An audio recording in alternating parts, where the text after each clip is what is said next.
Seringkali di dalam kehidupan ini, jika kita diminta melakukan sesuatu, melakukan suatu tugas, atau melakukan tanggung jawab, yang kita rasa tanggung jawab itu besar, berat, atau kita enggan melakukannya.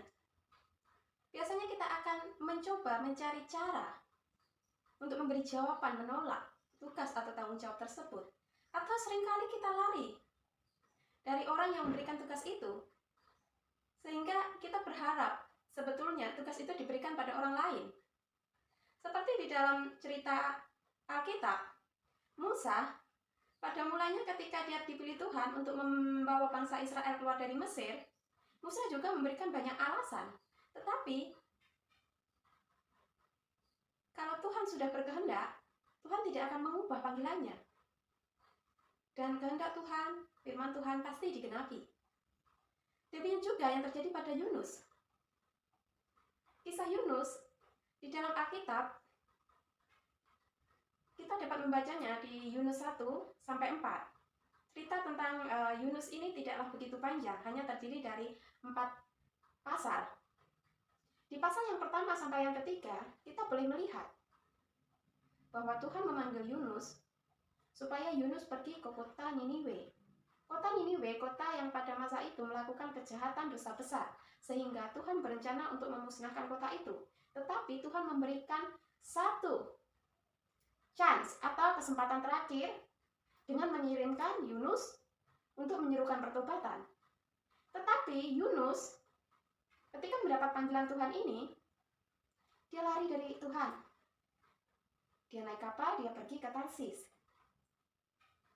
Dari kisah Yunus, kita dapat belajar, ketika kita lari dari tugas dan tanggung jawab yang Tuhan mau kita lakukan, hal itu akan membawa bencana, musibah, kemalangan bagi diri kita sendiri dan juga bagi orang-orang lain di sekeliling kita. Di mana ketika Yunus ada di kapal, badai besar mengamuk. Dan setelah dibuang undi, akhirnya ketahuan bahwa Yunuslah yang menyebabkan semua itu.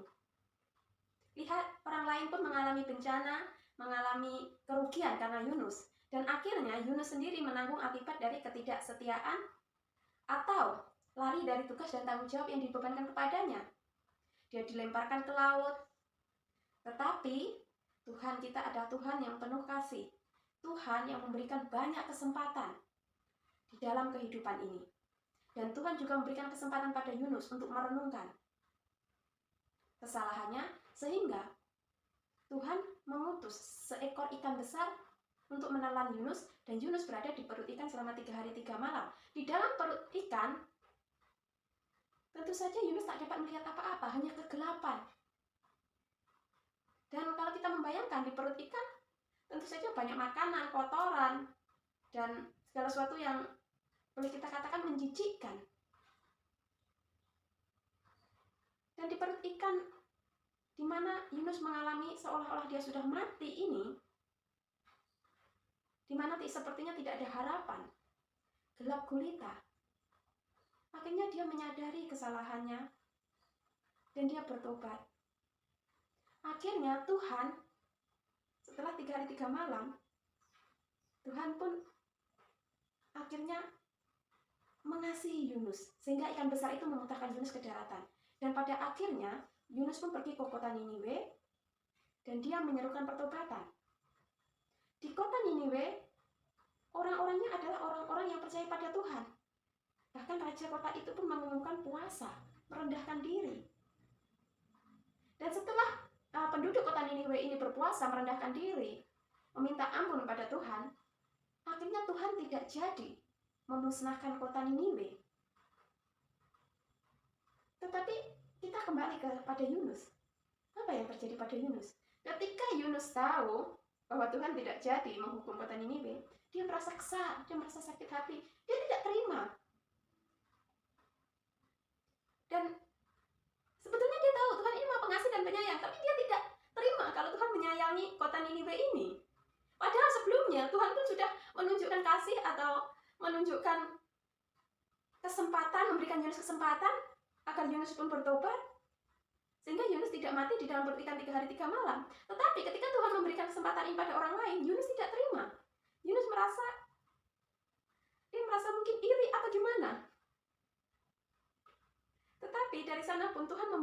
tulus.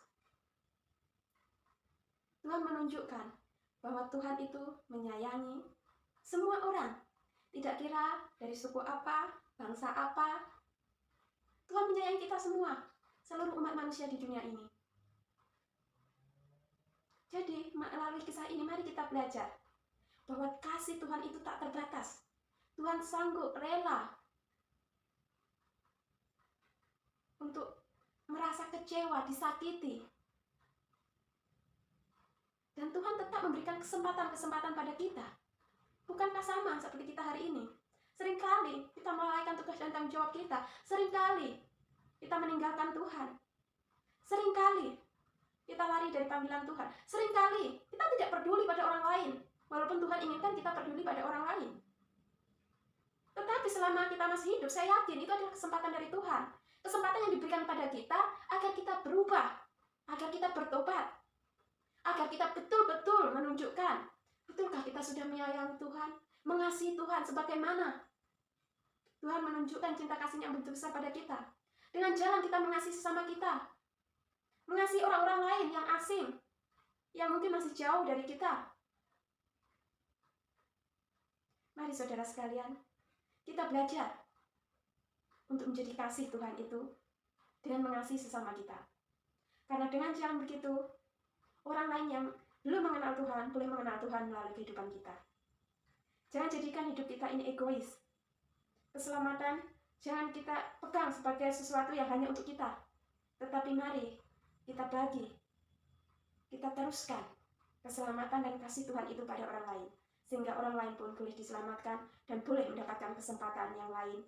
Kesempatan kedua, kesempatan-kesempatan yang Tuhan masih berikan selama mereka masih hidup di dunia ini. Seperti yang Tuhan selalu berikan pada kita selama kita hidup ini. Kiranya berkat Tuhan menyertai kita semua. Dan kita masih selalu mempunyai kesempatan esok hari untuk kembali bersyukur dan berbagi kasih Tuhan. Terima kasih, Tuhan Yesus memberkati.